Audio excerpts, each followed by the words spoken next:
जय माता दी भक्तों। अगर आप नवरात्र का व्रत रखते हैं तो ध्यान रखें कि व्रत के नियमों का पूर्ण रूप से पालन करें। अगर आप व्रत नहीं रख पा रहे हैं तो आप विधिवत पूजा भी कर सकते हैं। अगर आपका स्वास्थ्य आपका साथ दे रहा है तभी आप व्रत रखें। नवरात्रि में देवी दुर्गा को तुलसी या ध्रुवा घास अर्पित ना करें, इस बात का आपको विशेष ध्यान रखना है।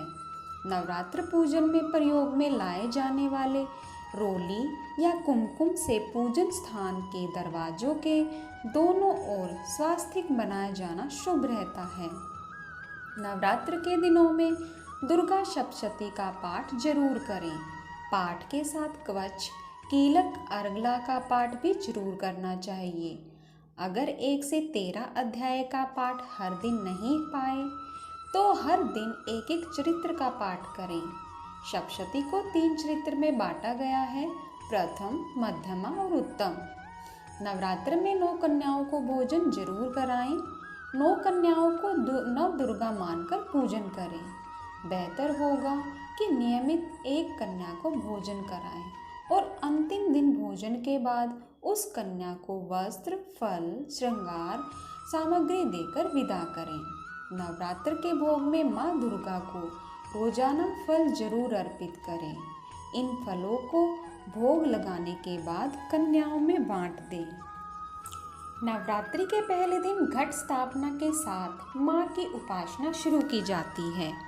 मान्यता है कि इन दिनों में अगर पूरे विधि विधान के साथ माँ की पूजा की जाए तो मनोकामना जल्दी पूरी होती है और पूजा बिना सामग्री के अधूरी मानी जाती है।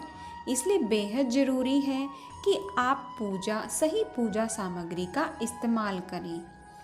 नवरात्र के पहले दिन घट स्थापना की जाती है तो इसके लिए आपको कलश पर बांधने के लिए मूली, आम के 5 पत्ते, कलश में डालने के लिए रोली, गंगाजल, सिक्का, गेहूं या अक्षत, कलश के अलावा इन दिनों जौ भी बोने चाहिए, जिसके लिए मिट्टी का एक बड़ा बर्तन, मिट्टी, जौ और कलावा चाहिए। नवरात्रि में पूरे 9 दिनों तक हवन किया जाता है। इसके लिए पहले दिन माँ का आला स्थापित करें। इसके लिए एक चौकी और लाल कपड़ा होना चाहिए।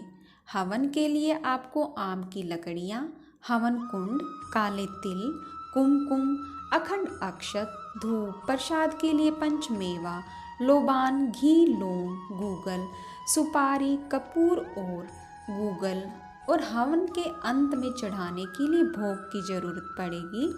नवरात्रि में माता रानी को श्रृंगार जरूर अर्पित करना चाहिए। श्रृंगार के लिए एक लाल रंग की चुनरी, सिंदूर, इत्र, बिंदी, लाल चूड़ियाँ, मेहंदी, काजल, लिपस्टिक, कंघा, नेल पेंट और बाकी सारी श्रृंगार की सामग्री होनी चाहिए। इसमें नवरात्रि के पहले दिन सुबह जल्दी उठकर स्नान कर लीजिए। इसके बाद पूजा के लिए स्थान को गंगा जल डालकर साफ करें और घर में मंदिर में दीप प्रज्वलित करें। इसके बाद माँ दुर्गा की प्रतिमा को गंगा जल से शुद्ध कर लें। इसके बाद सबसे पहले माता रानी की प्रतिमा स्थापित करें। माँ को अक्षत, सिंदूर, लाल पुष्प अर्पित करें। साथ ही फल और मिठाई माता रानी को अर्पित करें। इसके बाद धूप जलाकर पूजा आरंभ करें। अंत में माता की आरती करें। पूजा में बैठने के लिए कुश के आसन का इस्तेमाल करना चाहिए। अगर कुश का आसन ना मिले तो आप ऊन से बने आसन या कंबल का इस्तेमाल कर सकते हैं।